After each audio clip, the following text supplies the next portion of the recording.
ശരി. അപ്പോൾ രാധാകൃഷ്ണൻ എന്നോടൊപ്പം ചേരുന്നത് വൈറ്റിലയിൽ നിന്നാണ്. ഈ വൈറ്റില എന്ന പേര് കേൾക്കുമ്പോൾ തന്നെ ഒരു ട്രാഫിക് ബ്ലോക്കിൻ്റെ ഒരു ചിത്രമാണ് മനസ്സിൽ വരുന്നത്. രാധാകൃഷ്ണൻ ഇപ്പോഴും അവിടെ ഈ ട്രാഫിക് ബ്ലോക്ക് ഉണ്ടോ? അതെ അതെ അതെ, നമസ്കാരം. അത് എന്നും അവിടെ ബ്ലോക്കാണ്. കാരണം എന്താ വെച്ചാൽ ഈ എറണാകുളത്തേക്ക് പോകണമെങ്കിലും നമ്മൾ എറണാകുളത്ത് നിന്ന് വരണമെങ്കിലും ഭയങ്കര ബ്ലോക്ക്. ആ ബ്ലോക്ക് തീരണില്ല, ബ്ലോക്ക് കൂടിയ വരണം. അവിടെ മേൽപ്പാലം വന്നിട്ട് ഒന്നും ഒരു രക്ഷയില്ല അല്ലേ? ഒരു രക്ഷയില്ല. പരിഷ്കരണങ്ങൾ വന്നിട്ടും വേണ്ട രീതിയിലുള്ള കാര്യങ്ങൾ അത് നടപ്പാവുള്ള ചർച്ചകളിലൊക്കെ അതിലൊരു ഇത് കണ്ടു.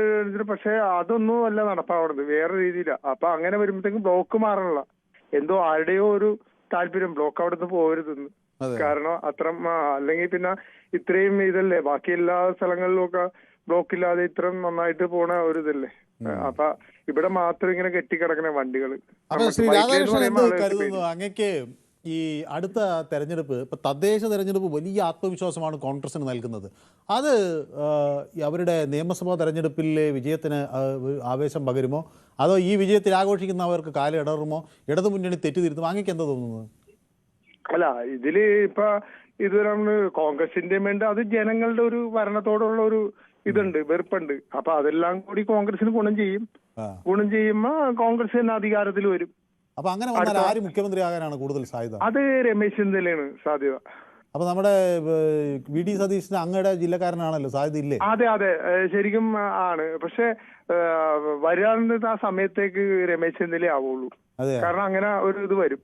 അപ്പൊ അടൂർ പ്രകാശൻ, അതുപോലെ നമ്മുടെ സുധാകരൻ, അവർക്കൊന്നും സാധ്യതയില്ല.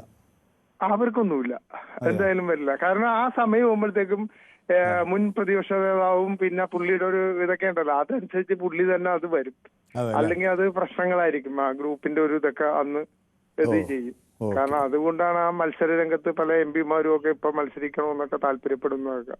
ശരി, അപ്പൊ വ്യക്തമാണ്, താങ്കളുടെ അഭിപ്രായം കൃത്യമാണ്. അപ്പൊ കുഞ്ഞുമോനും ആലപ്പുഴക്കാരനാണല്ലോ. അപ്പൊ ഞാൻ കുഞ്ഞുമോനോട് ചോദിക്കുകയാണ്, ആലപ്പുഴയിൽ നിന്നാണല്ലോ ആലപ്പുഴക്കാരൻ. അപ്പൊ രമേശ് ചെന്നിത്തല അവിടുത്തുകാരനാണല്ലോ. ശ്രീ കുഞ്ഞുമോൻ, ആവോ രമേശ് ചെന്നിത്തല അടുത്ത മുഖ്യമന്ത്രി? കേൾക്കാമോ? ഞാൻ ചോദിക്കുന്നത്, ഇപ്പൊ ഇദ്ദേഹം പറഞ്ഞു കേട്ടല്ലോ, ആലപ്പുഴയിൽ നിന്നൊരു മുഖ്യമന്ത്രി ഉണ്ടാകുമോ അടുത്ത മന്ത്രിസഭയിൽ? തീർച്ചയായിട്ടും. കുഞ്ഞുമോൻ കോൺഗ്രസ്സുകാരനാണല്ലേ? UDF ആണ്. എന്റെ ഒരു ആഗ്രഹം എന്ന് പറയുന്നത്, എനിക്ക് രമേശ് ചെന്നിത്തല മുഖ്യമന്ത്രി ആകണം. അതെ, രമേശ് ചെന്നിത്തല മുഖ്യമന്ത്രി ആകണം. പുള്ളി കേരളം കണ്ടത് ഏറ്റവും വലിയൊരു ആഭ്യന്തര വകുപ്പ് മന്ത്രിയായിട്ടുണ്ട്.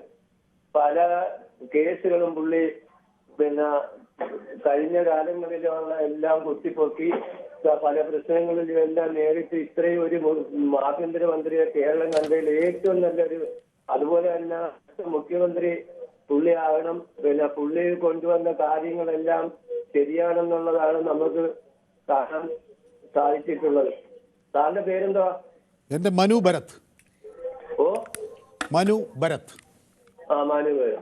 അത് തന്നെയല്ല ഞങ്ങൾക്ക് എന്ന് പറഞ്ഞാൽ സാറേ, ഞങ്ങള് പിന്നെ ഒരു പാവപ്പെട്ട വീട്ടിലെ കുടുംബക്കാരാണ്. ഇങ്ങനെ സാധനങ്ങളും എല്ലാത്തിനും ഇതുപോലെ അടിക്കടിക്ക് വില കൂടി ഞങ്ങൾക്ക് ജീവിക്കാൻ പോലും ഒരു ബുദ്ധിമുട്ടുണ്ടായിരിക്കുന്ന കാലം. തൊഴിലില്ല, വിലക്കയറ്റം താങ്ങാൻ പറ്റുന്നില്ലേ? അപ്പൊ ശ്രീ കുഞ്ഞുമോൻ എന്താണ് ജോലി, എന്താ എടുക്കുന്നത്? ഞാൻ ചെറിയൊരു മത്സ്യത്തൊഴിലാളി കുടുംബത്തിലെ അംഗമാണ്. അപ്പൊ മത്സ്യത്തൊഴിൽ മീനൊക്കെ ഭയങ്കര വിലയാണല്ലോ. ഇപ്പൊ മത്സ്യത്തൊഴിലാളികൾക്കൊന്നും രക്ഷയില്ലേ? ഭയങ്കര വിലയായി. ഇപ്പം പിന്നെ മേടിക്കാനൊക്കെ ഭയങ്കര ബുദ്ധിമുട്ടാണ്. ഞങ്ങൾക്ക് ജോലി വിലയൊന്നും ഇല്ല. കാരണം അന്നേരം ചോദിക്കും, രമേശ് ചെന്നിത്തല മുഖ്യമന്ത്രി ആയാൽ ഇങ്ങോട്ട് നമുക്കൊക്കെ കിട്ടുവാന്നൊക്കെ ചിലപ്പോൾ മനസ്സിൽ ഓരോരുത്തരെയും ചോദിക്കുമായിരിക്കും. പക്ഷെ ഞങ്ങൾ അതല്ല. ഈ മുൻകാല എന്തോന്ന് കൊണ്ട് ഉമ്മൻചാണ്ടിയും അതുപോലുള്ള AK ആന്റണിയും K കരുണാകരനും ഒക്കെ മുഖ്യമന്ത്രി ആയിട്ടിരുന്നപ്പോ ഇതുപോലെ സാധനങ്ങൾക്ക് ഒന്നിനും വില കൂടിയില്ല. കാരണം ഉമ്മൻചാണ്ടി മുഖ്യമന്ത്രി ആയിട്ടിരുന്ന സമയത്ത് ഒരു പഞ്ചായത്ത് 7-8 നന്മ പോലുള്ള സംഘം ഉണ്ടാക്കി. അന്ന് പിന്നെ പഞ്ചാര, മുളക്, അരി, മല്ലി, ഗോതമ്പ്, പയറ് എല്ലാത്തിനും വില പിടിച്ചു നിർത്താൻ വേണ്ടി പറ്റിയ ഒരു സന്ദർഭമുണ്ട്. അങ്ങനെയുള്ള ഒരു കാലഘട്ടം ഇനി ഉണ്ടാകണോ എന്നാണ് ഞങ്ങൾ ആഗ്രഹപ്പെടുന്നത്. കുഞ്ഞുമോനെ പോലുള്ളവർ വലിയ തോതിൽ പ്രശ്നമായിട്ട് ഉന്നയിക്കുന്നത് വിലക്കയറ്റമാണ്. അപ്പൊ ആലപ്പുഴക്കാർ കുറച്ചുപേര് വിളിക്കുന്നുണ്ട് കേട്ടോ. അപ്പൊ ഞാൻ മുരളി എന്ന് പറഞ്ഞൊരു പ്രേക്ഷകൻ ചേർത്തലയിൽ നിന്നാണ് വിളിക്കുന്നത്. ശ്രീ മുരളി, ഹലോ. ഈ ആലപ്പുഴക്കാരൊക്കെ രമേശ് ചെന്നിത്തല മുഖ്യമന്ത്രിയാകണം എന്ന് പറയുന്നു. അപ്പൊ മുരളിക്ക് അതേ അഭിപ്രായമാണോ? ഈ തീർച്ചയായിട്ടും അദ്ദേഹത്തിനെ പോലെ സമുന്നരായ ഒരു രാഷ്ട്രീയ നേതാവ് കേരള രാഷ്ട്രീയത്തിലില്ല. അങ്ങനെ വന്നു കഴിഞ്ഞാൽ ക്രിസ്ത്യൻ സമുദായ നേതാക്കന്മാരും ഈ മറ്റ് സമുദായ ഹിന്ദു സമുദായ നേതാക്കന്മാരും അവരെയൊക്കെ ഉൾക്കൊണ്ട് നല്ലൊരു ഭരണം കാണിച്ചു വയ്ക്കാൻ നല്ലൊരു പാരമ്പര്യനായ ഒരു നല്ലൊരു നേതാവാണ് രമേശ് ചെന്നിത്തല. രമേശ് ചെന്നിത്തല മാത്രമേ കേരളത്തിൽ മുഖ്യമന്ത്രിയാവുകയുള്ളൂ. അതെ, ശരി, ഓക്കെ, വ്യക്തമാണ് താങ്കളുടെ അഭിപ്രായം. അപ്പൊ രാജേന്ദ്രൻ എന്നോടൊപ്പം ചേരുന്നു കൊല്ലത്ത് നിന്നാണ്. ശ്രീ രാജേന്ദ്രൻ, ഈ കൊല്ലത്ത് എവിടെ നിന്നാണ് അങ്ങ് വിളിക്കുന്നത്? മുഖത്തല.